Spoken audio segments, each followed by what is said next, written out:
Hello, friends, and welcome to another video. This week, we're going to be going on 7 dates in 7 decades, because Tyler's going to be stuck with me forever, past, present, and future. Thanks to Olay for sponsoring this video. Now, I've always been a fashion history enthusiast. I love a good bit of dress up, and I've always been kind of a nerd, so it's kind of the perfect crossover. A little bit of petticoat, a little bit of learning. If nothing else, I'm edutaining myself. And over the years, I've done a number of fashion history videos, from our original decade fashion video series over 7 years ago, to zooming into space with my 1950s bullet bra, to exploring historical wedding dresses, and even going back to my childhood haunt, Colonial Williamsburg, and getting an 18th century makeover. And for some of these fashion history videos, I've made my husband Tyler come along for the ride as well, even if just for a little dip into the mustachioed waters of the past. Peace and love, peace and love. I'm a Beatle.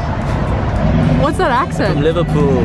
But an idea I've always wanted to do was to go all in on a couple's historical makeover, and make Tyler get head-to-toe vintage makeovers with me, so we could then go on different dates in different decades, fully outfitted to a historically appropriate date activity. But this seemed like a pretty big undertaking, so it sat on my videos ideas list, gathering dust on the shelf, until Olay came along and said, "Is there any video you've ever really wanted to do, but just haven't had the resources to make the magic happen?" Well, glad you asked, guys, because there are a few, but this one is definitely at the top of the list. So a big thanks again to Olay for supporting our channel, and thanks again to Tyler for, however begrudgingly, agreeing to play dress up with me. Yes, he's going to be my Ken, except this Ken's job is mustache. Oh my god, oh my god. It's like a whole new man. You got a whole new man today. Look at that. That's man right there. Now, to kick off our dates, I thought the right place to start was with what I would consider the advent of modern dating, the turn of the 20th century, the original knots, when electricity was lighting up the streets for the very first time, and sparks were flying between our OG daters. Now, since we are going to be going so far back and are going to be dating throughout the 20th century, I did want to take a second to acknowledge that a lot has changed since then, and we are going to be portraying eras in US history where women and minorities did not have equal rights, and eras where dating was not the same for everyone, as throughout these decades, queer relationships and interracial relationships were discriminated against and were often straight up illegal. And even if we are approaching this history in a lighthearted way, it's important to keep in the back of your mind a popular saying in the historical fashion community, which is that you can appreciate vintage style without idealizing vintage values. Now, in the 1900s, a lot was changing. Not only was electricity changing our way of life with newfangled inventions and technology, but people were flocking to American cities, looking for jobs in new businesses and hoping to make a way for themselves, including young single women now living and working outside of the family home. And it was these young women living in boarding houses and immigrant communities living in small apartments who began to disrupt the old ways of courtship, as there wasn't room for gentlemen callers to call upon a woman at home, and the place of dating started to move from the home to the city itself, where daters went out, unchaperoned. Though it would be a little while before dating would replace courtship entirely, as some early daters were even arrested under suspicion of prostitution. Now, Tyler and I have been married for 5 years, so I don't think us going out unchaperoned would have caused too much of a stir, but that doesn't mean we couldn't have some fun. Oh, you look linened. You look summery. Yes, it's a 1900s couples look, people, and Tyler is rocking a beige suit. I think you look great. I have never seen you in this vibe. Summery yet formal? Right, yeah. Never. Now, men's fashion has been pretty suit heavy for a long time, and the 1900s are no exception, but for a summery Edwardian era look, we gave Tyler a beige linen suit for as much of a leisure outdoor vibe as possible. I'm the walking embodiment of the beige mom. Oh my god, yeah. Beige Tyler. With some retro details like a satiny waistcoat, a kind of purposefully undone ascot, a snazzy pocket watch, and a straw boater hat, which really took the look from summery Teddy Roosevelt to a full Bert from Mary Poppins moment. Look at the amount of hat in this. Yeah, I feel like I'm gonna poke you in the eye with my hat. I gotta watch out, man. Dangerous selfieing. Now for my look, in this era, the major beauty ideal of the time was the Gibson girl. Based on the illustrations of Charles Dana Gibson, she was fresh-faced and stylish, and certainly not provocatively painted, so our makeup artist Ching kept everything pretty simple. Yeah, the vibe is like, look as hot as possible, but without looking like you're wearing makeup, right? And the Gibson girl was often portrayed as sporting an iconic, poofy pompadour hairstyle, which in my case is a full-on wig. Why am I sure that a seagull is going to land in it? I understand the fear, and now I have the same fear. That does add on a lot of height to my person. Gibson-y. Packing some serious heat. And I get even taller when you take into account my very large hat. Yes. And then I also have a parasol, Ooh, parasol. which is like a full 3 feet above my head. You are giant. The Gibson girl was also depicted as having the desired S-curve silhouette of the time period, I see it. This way. I see a little bit of it. Yeah. Like this, you see like I mean, you have a this corset way. on. Yeah, I see that. which was an hourglass figure with ample bosom and hips, which our costume designer Chloe attempted to achieve by strapping me into a corset. You look cute. Thanks. You feeling armored? Yeah, totally. I can get stabbed in this outfit. As well as adding on some butt pads and a frilly undershirt to really create that loose, top-heavy mono-boob look. Is it hot? Oh, is it hot? I thought you meant like physically, because yes, it's hot. A very loaded pause. Is it? I'm sorry. Is it hot? I think you look great, honestly. That's not the same I thing. think you look hot. You're hot as hell. Though even with the exaggerated feminine silhouette, women's daywear of the time was actually kind of menswear inspired, which was supposed to better suit modern pursuits like bicycling, entering the workforce, and even attending college. I think together we look like a pretty smart couple, but we promised a date, so we gotta get out of here. I feel like, honestly, just unleash us. Unleash us into Los Angeles. Unleash us, man. Let us out there. Put me in, coach. I'm ready to go. And for our era-appropriate date, we headed to the Santa Monica Pier, which is the closest thing LA has to offer to the iconic Coney Island. Authentic scooter from the 1900s. Now, in the late 19th century, waterfront resorts of all kinds had become super popular vacation and recreation spots, Oh, it's windy. Don't lose that hat. and Coney Island had been developed with hotels, boardwalks, public beaches, vaudeville theaters, and racetracks, making it a summer destination for millions of both wealthy and working-class visitors, all wearing some of the silliest bathing suits ever seen. Are you getting some nice sea air? Yeah. The doctor prescribed it to me for my hysteria.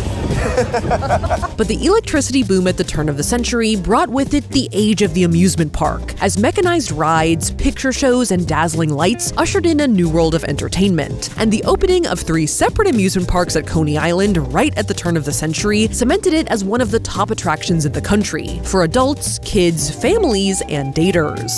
Scandalous. Could you see that we didn't actually kiss? I can't even reach his face. And though I was already having fun, I will say on the Santa Monica Pier, we stuck out like a sore thumb. I think this might be our best shot of getting on Influencer in the Wild. Yes. Yes. We're Very conspicuous, not gonna lie. It's fair. I mean, even if the pier is still popular, the fashions are pretty different. Now, one key element of any boardwalk visit is the boardwalk snacks. What kind of ice cream you want? And there are a few that we still have today that were popular in the 1900s. Don't spill. Nice. Oh my god, so good. Oh, I saved the gloves. Glove saved, baby. I saved the gloves. For instance, waffle cones were invented around the turn of the century. So good. This is something that they did in the 1900s called shotgunning ice cream. No, it's not gonna work. Your hats are gonna collide. Funnel cakes definitely existed, and though there's not staunch evidence of them at Coney Island specifically, It's a funnel cake ad. they are tasty, so we got one. What are you doing with a knife and fork? This is how you ate funnel cake in the 1900s. It was a more proper society back then. And we ended up shotgunning this one as well. And to round it off, we did have to, of course, get the most iconic Coney Island snack, the hot dog, We're gonna Lady and the Tramp this. which were so popular at the turn of the century that hot dog became a slang term that was synonymous with cool or bravo. Actually awesome. Wow. Now that is an all-American snack, let me tell you. Here you go. Now, to thrill its visitors, Coney Island had carousels, several early roller coasters, as well as chutes and slides. Let's go! But the Ferris wheel felt like the safest choice for us, since a number of our wardrobe items were actually from the 1900s, in particular, my hat, which we didn't want to lose to the elements. We're going up. Hand on hat. We're not gonna lose the hat. The hat is coming back. The Ferris wheel was invented as a marquee attraction for the 1893 World's Fair in Chicago, both as a technological marvel and to provide its riders a scenic trip. Hi! They may not have had one on Coney Island until the 1920s, and the Santa Monica Pier does have a roller coaster, Oh, look at these guys. Bye. See ya. but it wasn't worth the risk. The hat is secure. The wig might might be gone. All in all, I would say this was actually a pretty great first date. The combo of ice cream, funnel cake, hot dogs, and a ride or two, even 124 years later, is still pretty fun. That was so fun. Yes. Very beautiful up there. Nice and breezy.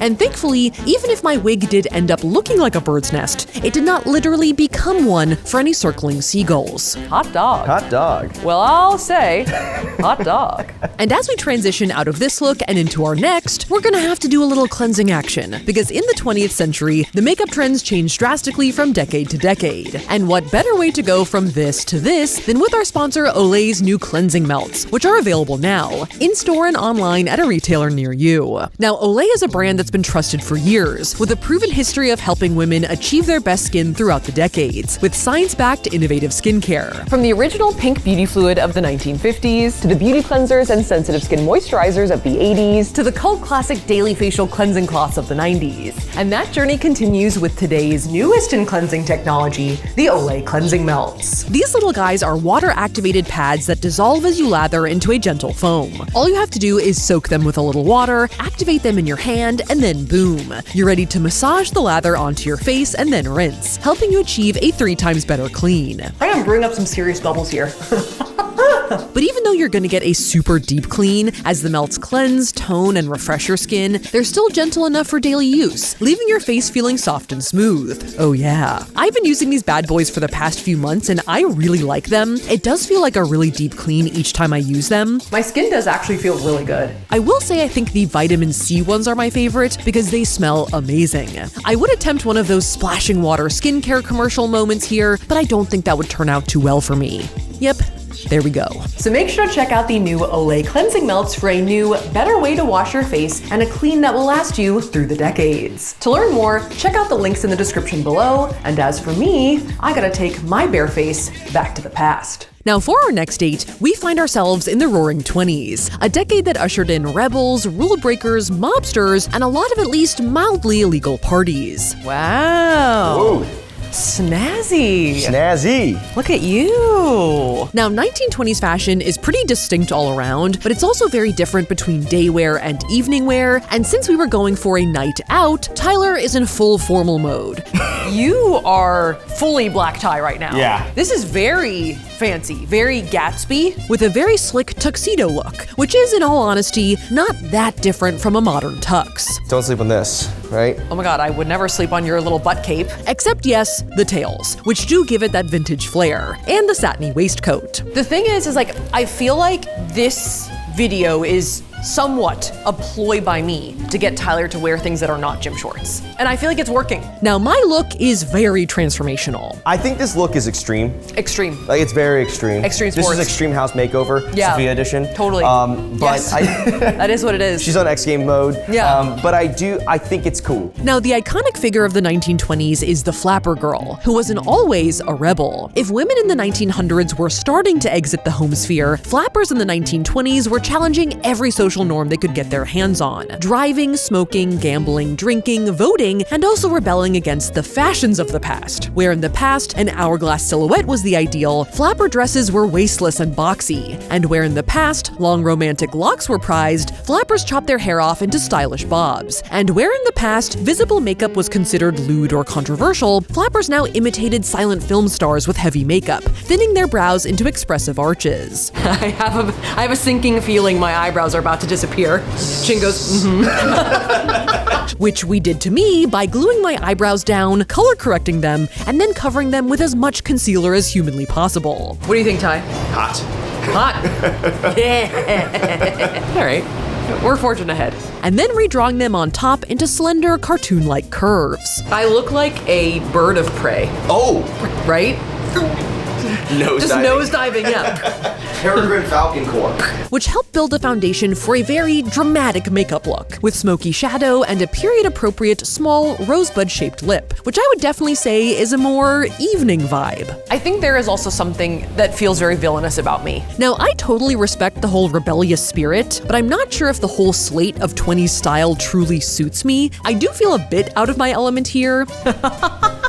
I look insane, but that doesn't mean bad necessarily. Right. However, maybe that's the whole point. After the beach, Maybe we go somewhere a little bit shadier, Nice. a little darker, Nice. a little boozier. Perfect. Now, by the 1920s, as young people pushed the boundaries of social norms, unchaperoned dating had become more commonplace. However, a new taboo had emerged: booze. Well, not really, because even though the 1919 Volstead Act had made booze illegal, plenty of people still drank it. And if you wanted a break from some home-brewed moonshine, well, you might have sought out a speakeasy. And there are actually a few speakeasies in LA. Come on in. Like this one, the Rendition Room in Studio City, hidden conveniently behind this bookshelf at the back of an Italian restaurant. I didn't even know this was here. I'm trying to get a book right now. Where's the books? Now, interestingly, before Prohibition started, a lot of the saloons of the day only served men. But once drinking went underground, the alcohol serving establishments became more co-ed. While we're here, let's get some giggle juice, man. That's that 1920 slang we learned on our phones. Because I'm on that nut. Which means that means I'm almost out of money. Because when everything's illegal, well then, nothing really is. Before Tyler fully mounts the nut. Let's get a drink. Yes. Now, speakeasies got their name from the literal command to speak easy, aka be quiet about it, and they operated in a wide range of locations, with varying levels of secrecy and fanciness. Some were hidden away in basements or back rooms, while others were pretty much close to normal operating restaurants with full jazz bands as live entertainment. Do we do it? Did we do it? The Gatsby thing? We did the thing. Cue fireworks, baby. If your bribe game was top-notch, the world was your oyster. Cheers. Oh, Oh yeah. Oh, whoa. Mine's good. mine's strong. For our cocktails, I ordered a White Lady, which is gin, orange liqueur, lemon juice, and egg whites. Eggs. Good. I always think that interesting uses of eggs read vintage to me, and Tyler's drink is a Sazerac, which is kind of like an old-fashioned, but with whiskey and absinthe. And yes, it was strong. Whoa. Mine's better. I like mine better. Yeah, yours is like a milkshake almost. Oh my god, wait, let me get my little sheet. And yes, like the true nerd that I am, I did bring some talking points to our date. Is this your slang sheet? Yeah, I had a longer list. I mean, I'm going on 7 dates this week, so I got Riz. Here we are at this juice joint together. Say something. Are you reading your vows? You say something. Say something. You're speaking applesauce. And how? There you go. That means I agree. By all accounts, the 20s was a decade of opulence, glamour, and partying, and though it does seem like it was a pretty fun time all around, as was this date, This drink is the bee's knees. Knees, which were recently freed from their skirted prisons. Free the knee. all this underground activity did give a lot of opportunity for organized crime to flourish, What? You don't say. And how? and then the stock market came crashing down. The stock market is dead. That's no good. So, party while you can, I guess. For our next date, we found ourselves in the 1930s, a time when most Americans were feeling the financial squeeze of the Great Depression, but that didn't mean they weren't looking for some good old-fashioned escapism. Wow. Looking good. Pretty snazzy. Thank you. Now, the 30s are widely known as the golden age of Hollywood. As over 80 million people went to the movies at least once a week, the Hollywood studio system rose to mammoth status, and Hollywood stars became unparalleled style icons. And not just with their glamorous evening looks, but also with the clothes they wore on screen, vacationing in the French Riviera, out and about in sunny Los Angeles, at the pool, on the golf course. Our looks specifically were inspired by the emergence of American sportswear in the 30s. Yeah. I like this all-American, not athleisure. Right. That's not the right era. This might be athleisure. It's kind of This is athleisure. athleisure for the era, though. Following the rise of sports and popular culture and an increased interest in practical dressing and outdoor activity, combined with the rise of machine-made knitwear, a new aesthetic had emerged. Sporty spice. Athletic leisure. That's the vibe. I feel leisurely. Yeah. For men, this meant sweaters, cardigans, polos, and looser-fitting sports trousers for ease of movement. Why are you playing baseball? Athleisure. Okay, wait, nice, Yeah, nice, do a little nice. athleisure action. Okay, got it. You know. And for women, this meant pants. Now, pants were not socially acceptable to wear in just any setting just yet. In fact, wearing pants in the wrong place may have gotten you arrested, but for vacation, sports, or work, wide-legged pants were all the rage. Originating from the beach pajama trend, they were breezy and resorty while still being practical. I feel like we're like trouser gang, right? And for general summery vibes, you couldn't go wrong with the little nautical theme. That's very Popeye and olive oil, right? Oh, Is that somewhere underneath here? I think it's Maybe. all the way on top of this. Okay. Now, makeup in the 30s had evolved into a softer version of the trends from the 20s. Still inspired by on-screen stars, but as cameras got better, the makeup got less dramatic, more subtle, and well, flattering. And hairstyles were also a little softer, like a slightly longer bob with some curls. Here's some 1930s slang. If you were to get really excited, you would blow your wig. Oh, damn. Yeah. It's definitely different than your wig flying, though. Wig blown is similar to wig flown. So it's kind of like 1930s meets 2018 humor. And to top it all off, I did need a little hat. And for an era and activity appropriate one, we went with a beret. Because yes, we were going golfing. It looks cute. Well, mini golfing. Let's hit the links, broad. Oh, right. You ready to mini golf? Yeah. So we braved the SoCal Valley summer heat and headed to Sherman Oaks Castle Park for a round of mini golf. You ready to tee off? I'm ready to tee off, sir. Let's do it. Sorry, I poked you.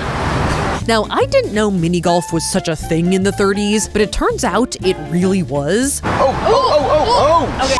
Not great. Not bad. That was almost I got around the corner. Pretty good. Dubbed the madness of the 30s, it wasn't invented in the decade. I'm sure it has some kind of ancient Scottish roots, but a number of factors made it the perfect storm for putt-putt.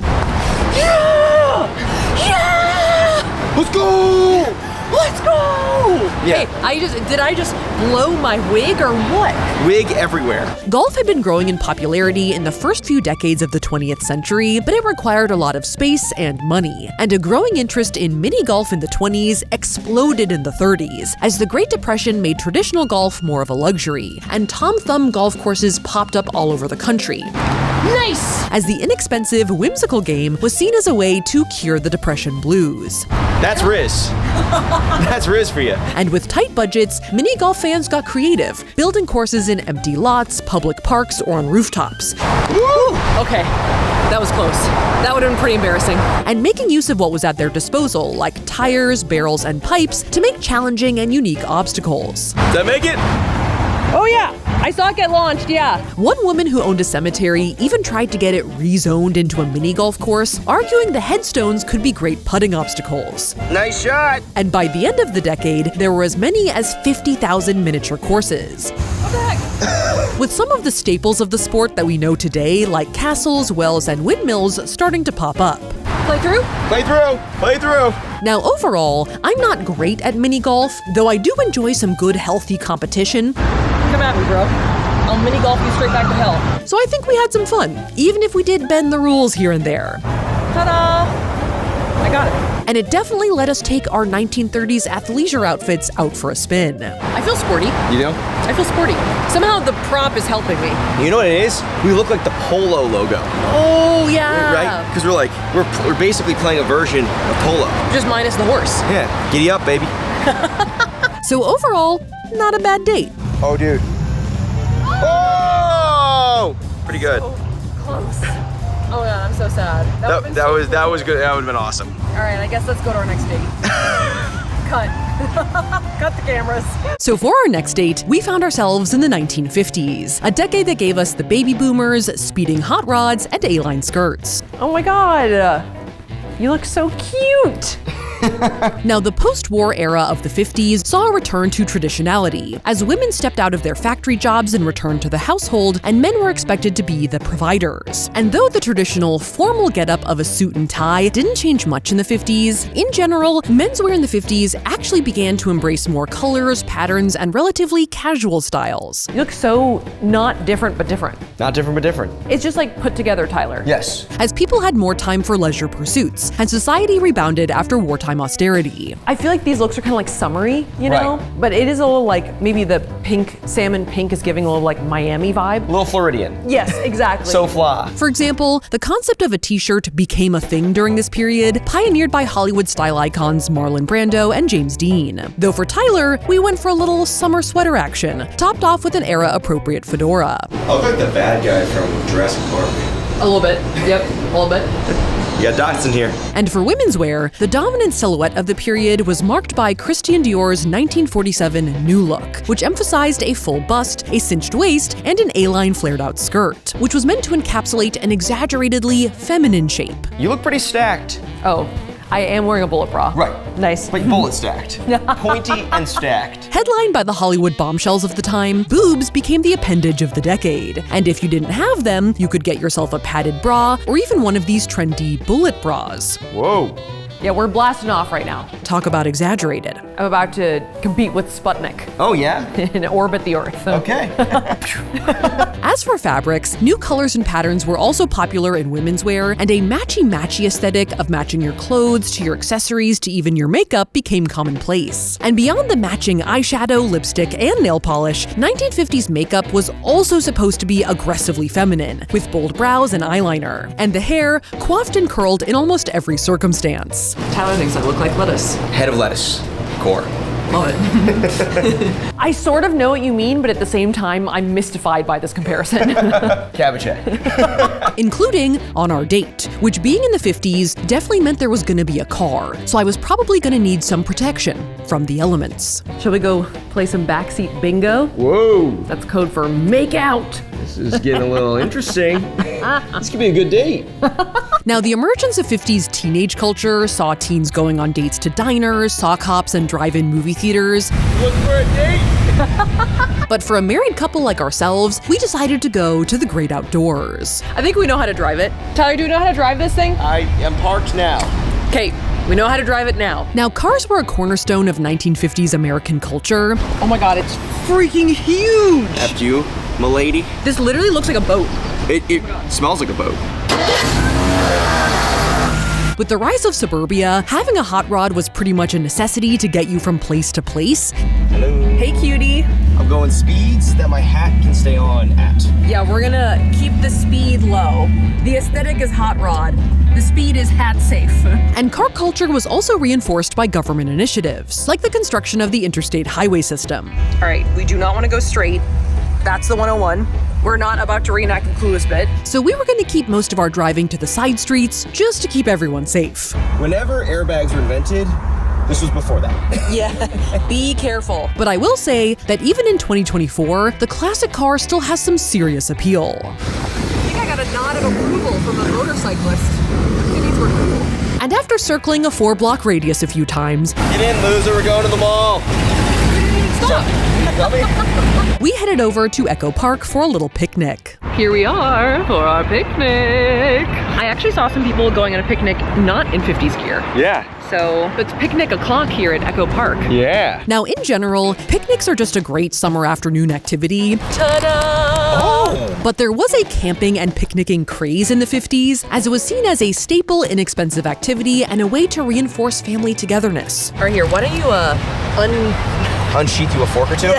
unbuckle me a plate? And though I would say our setup is way more formal than a modern-day picnic, new and popular products like the thermos or Tupperware did make picnicking more convenient than ever before. Oh, shit. Look at that thing. What do you got? Chicken noodle soup? No, it's lemonade. Oh, better. Chicken noodle soup. It's 100 degrees outside. And after scarfing down a number of era-appropriate salads, like this Jell-O fluff salad, Ooh, that's salad. Let me tell you, I know salad. Yeah. And that is salad. Sweet green, eat your heart out. which is low-key very tasty, but in all honesty, one of the least cursed Jell-O dishes of the decade. There is a texture to it Yeah. that I don't fully understand, Right. but the taste is great. This is like why old people like this. We then decided to continue our exploration of nature onto the Echo Park Lake itself, although the safety gear did not seem era appropriate. To be fair, it would be really embarrassing to drown in Echo Park In these outfits. I like the Bass Pro Shops drip. Now, Echo Park is actually a historical area of LA, as the boathouse at the edge of the lake, and we think even some version of these swan boats date back to 1932. I almost lost my purse. We're going to the fountain. We're not drinking. And this whole pedal boat thing always looks really fun from afar. This is our swan. What should we name our swan? Cosmo. Cosmo Jr. But I've learned over the years that virtually any pedal-based vehicle that isn't a bike is pretty much a trap. Okay, the temperature is beautiful, the breeze is wonderful, the fountain is picturesque.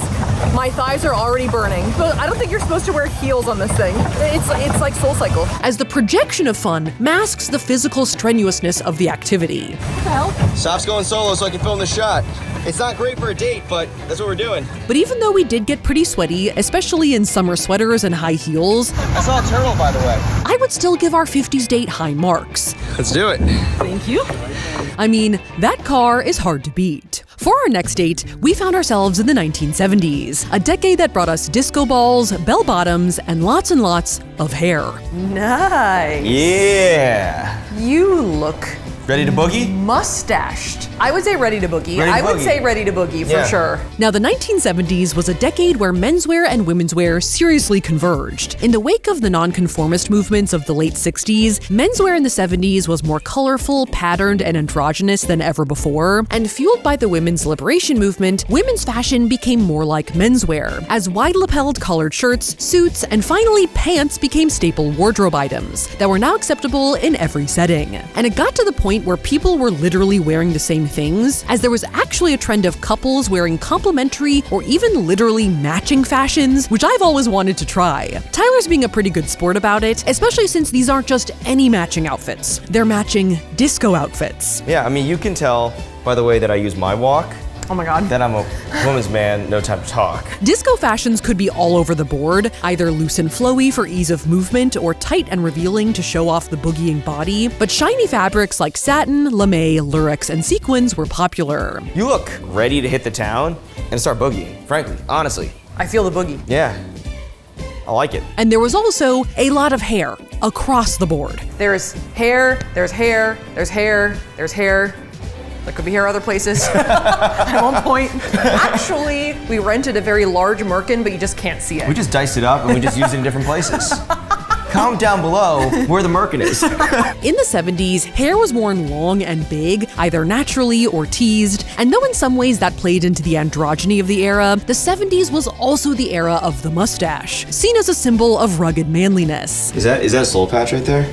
It can be. Yeah, this one scares me. It's like really long one. Yeah. Yes. And though I have tried to get Tyler to grow a mustache in the past, in this case, his whiskers are artificial. That's kind of working for me. I mean, I feel like it might be the robe. It might be the robe that's like just kind of tying it all together. Applied expertly by makeup artist turned mustache artist Ching. Looking good? What do you think, Saf? Oh my God.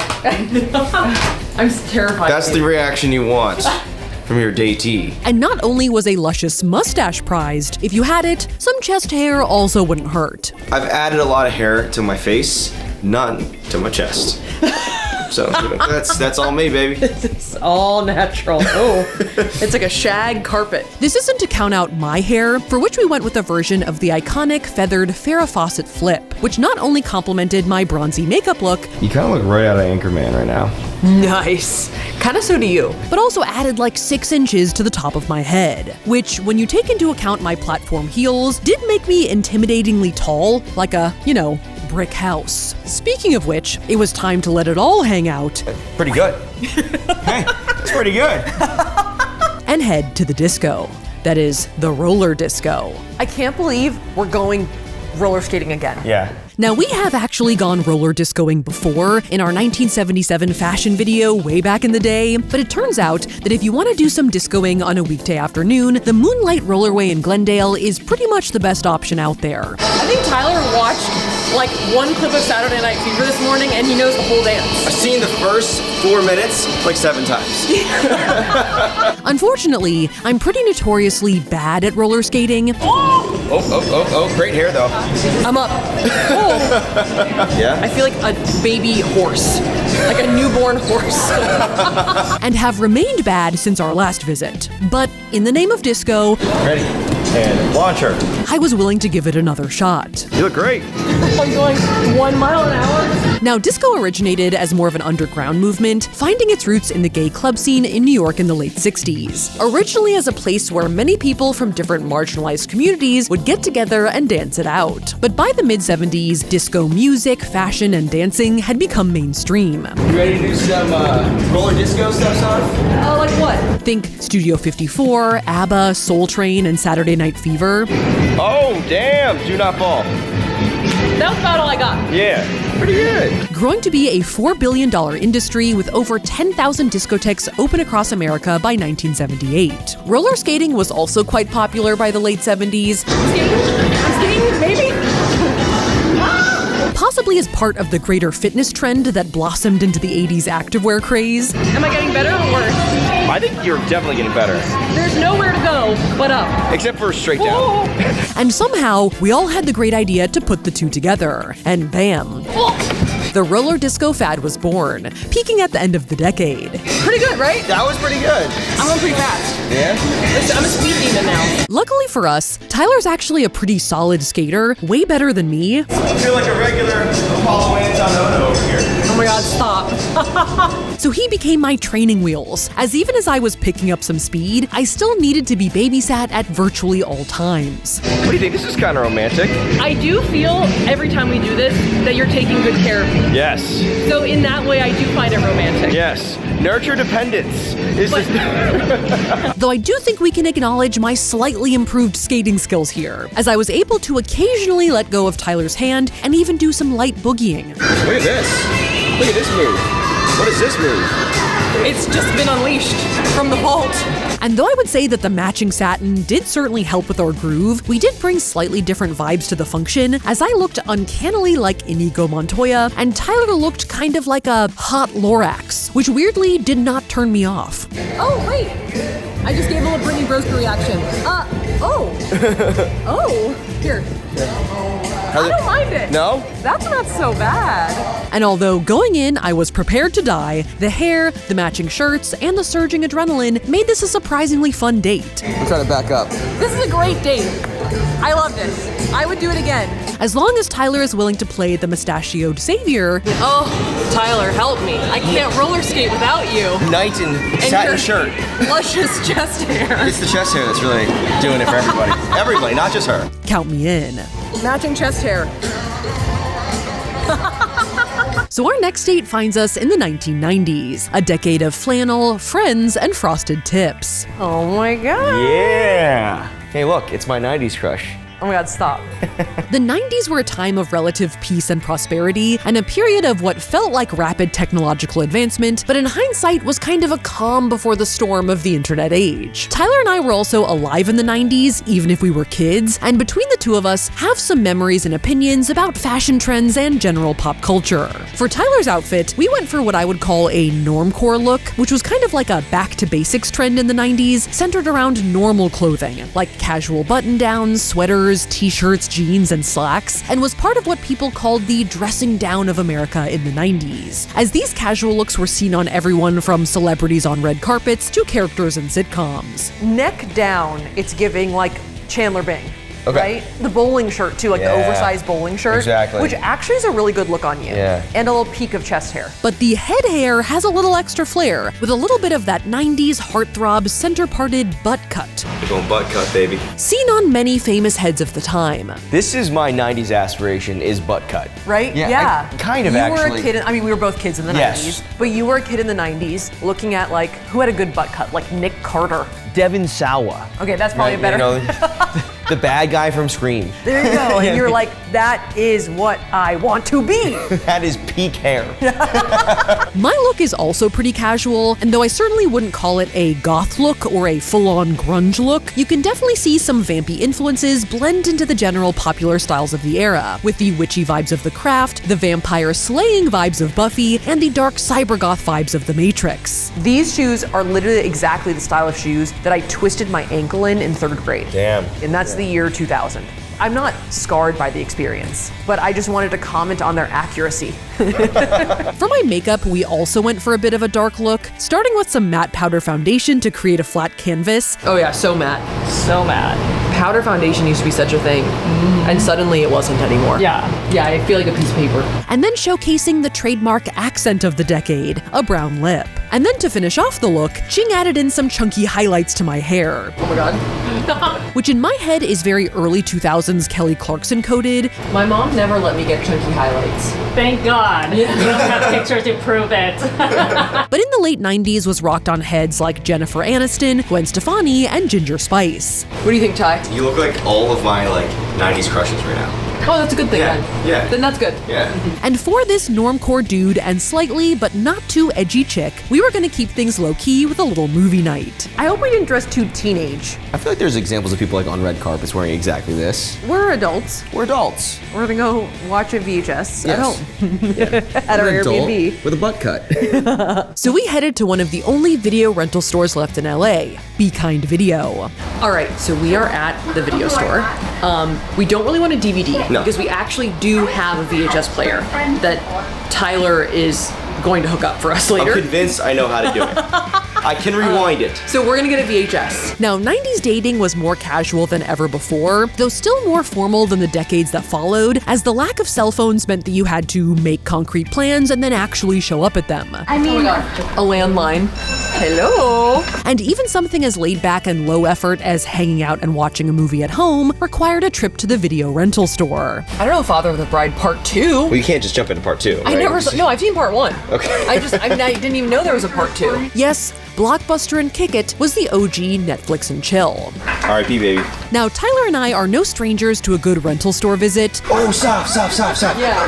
They have D2 the Mighty Ducks down here. but for any rental store virgins who can't drive, the optimal strategy is to enter the store with some kind of plan, lest you end up browsing the shelves for all eternity. In the car, we were thinking The Mummy, maybe? That's what I wanted. But I feel like part of the fun of the video store is that you get to see what's here. And in our quest to find an action-adventure movie for our date, we did almost get sidetracked by some bona fide classics, Come on.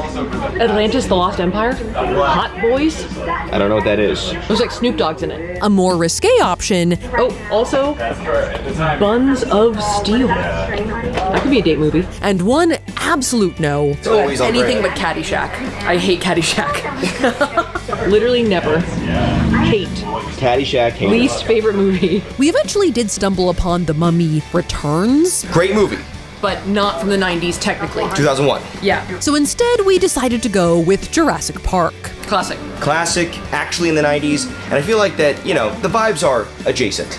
I agree. To me, they're similar movies. Right, exactly. So with our VHS in hand, These things were so big, I kind of forgot. I know, they're nice and chunky. Right? It's like an item, you know? all that was left to do was to go see if we could make a VCR work in 2024. All right, Tyler just said it's going to take him 8 minutes to set up the VCR. We'll see how long it takes him to set up. Yeah. This is the TV that we rented. It is super dusty. Yes.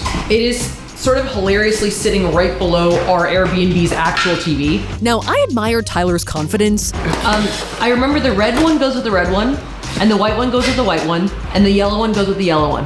Does that help? but the 8-minute time frame was quickly out the window. That's not very 1998 of you. Yeah.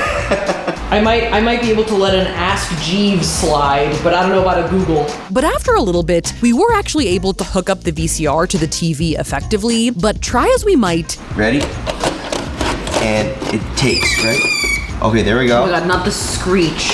we couldn't get the VCR to play the VHS. There, it says play. It's trying to play. But it's not going to numbers. That's what I'm saying, yeah. And after many rounds of troubleshooting, Yeah, it's supposed to start having numbers, right? we thought we were complete flops. Come on. Come Go to on. numbers. Oh! But it turns out that this VCR is actually broken, so it was not our fault. Nothing's happening. So in order to complete our 90s date, at the very end of our final shoot day, we got back in our 90s outfits and gave it another go, with a different, hopefully alive, VCR. Numbers. Oh. Okay, we have numbers. That's a sign of life. And just like Dr. Henry Wu was able to resurrect the dinosaurs from fossilized DNA, See, that's me. Oh, damn. we were able to resurrect a fossil of our own. Ready? Press menu to end. Okay. Oh, Ooh! Could that be the movie? that's Jurassic Park. That's right. Welcome to Jurassic Park. Let's do it, baby. Date night. And let me tell you, after all that struggling, Nice. Smooth move. Jurassic Park has never looked better. This is good. I still think it worked. Have we thoroughly tried it? So for our final decade, we found ourselves in the not too distant past of the 2010s. Tyler looks exactly the same. Tyler has no costume on. Radical change, guys. And since Tyler and I have actually been dating for a decade, since 2014, we decided to kind of dress up like ourselves in the 2010s. Maybe not exactly 2014, maybe more like 2015, 16, 17, but you know, us a decade ago. For Tyler, that actually meant very little change, since there are plenty of clothes that I bought for him when we first started dating, including this shirt that he still wears regularly. So this is Tyler's actual shirt that I think I bought him in 2015. Yes. I think. Yes. And it's still in the rotation. Big time. Still in the closet rotation. In fact, as we all know, there are gym shorts he's had since the late 90s that he still wears. Actually, you're like a, under-consumption king. You know what I mean? Though for this look, he decided to wear some jeans, which we also all know means that this is an elevated, put-together date Tyler look. It's 3 tiers, right? It's gym shorts, joggers, jeans, right? Yeah. And so we're going on the nice date. My look is a little more different. I tracked down one of these skater skirts that I used to have a bunch of from Urban Outfitters back in the day. I remember this skirt, big time. I think we did like a couples outfit swap video in 2017, and Tyler wore like this exact outfit basically as me. That's why I know that skirt. Yeah. But it's not all different, because I am still, and probably forever will be, rocking the Birkenstocks. Some things have changed. Right. The Birkenstocks have remained. In fact, probably the most different thing about my look is actually my eyeliner, which I used to do completely differently. I think this is how I used to do my eyeliner. It right? is, yeah. The little bit on the eye. Yeah, it's like an eyeliner pencil, and then you just have to decide to end somewhere. And it did honestly kind of freak me out looking in the mirror. Like, oh, I remember doing it like this. This is going up on BuzzFeed Yellow. Now, since we weren't playing vintage characters in this decade, but we're actually just pretending to be ourselves, we decided to go on a date that we used to go on all the time, which was the classic, go to the mall and walk around for a while date. All right, the world's our oyster. Nice. What do I do? Glendale. Okay. So we ended up at the Glendale Galleria/Americana for a classic mall fest. This is our classic spot. This is our spot. This is our spot. It smells like Wetzel pretzels. Ooh, that's my favorite scent in the world. We're back, baby. Minus your pheromones. Oh, damn. Some of our favorite stuff is still there, like one of the infamous Bath & Body Works of 2018 Franken-Candle fame. I'm not really sure it's a date spot. It's more like a I drag you there spot. Date ender. It's the thing that could have been a deal breaker, but somehow wasn't. Match made in heaven. And though some of our favorite spots are now gone, BBGO is gone. It's a Nashville hot chicken place. A moment of silence for BBGO. like any long-term relationship, the stores in the mall are always evolving and changing, and what used to be your favorite thing can be replaced by something even better that you didn't even know existed. I think they had it a Mongolian barbecue place. This mall got supercharged, baby. Now, beyond just the classic walking around aspect, we did grab some Phil's coffee for a little pick-me-up. Date night. It's like the 8th time you've said that. Date night. And after spotting the Din Tai Fung, now in a prime spot right at the front of the Galleria, we decided it was time to steer this date right into dumpling mukbang. Give me some dumplings. You want dumplings? Let's do dumplings. I like how this whole video is about outfits and then suddenly it's about dumplings. It's about dumplings. Welcome to our dumpling vlog. It's been about dumplings the whole time. And Olay. Now, it was kind of a whirlwind trying to pack 120 years worth of dates into just a few days, and though overall they were a blast, I think it's clear that no matter what decade it is, the most important thing is who you're on the date with. What is it like to have been dating me for a decade? And you better be nice. I've been sworn to kindness here. And I'll happily take Tyler to stuff his face with dumplings for many decades to come. Your date. And who knows, maybe in another 10 years, we'll do it all again. Ooh, pull me forward. Oh yeah, man. Thank you guys so much for watching. If you like that video, make sure to shamash that like button. And if you want to see more videos like this, make sure to shamash that subscribe button. Here are short form / social media handles. A big thank you to Olay once again for sponsoring this video. And we will see you guys next time.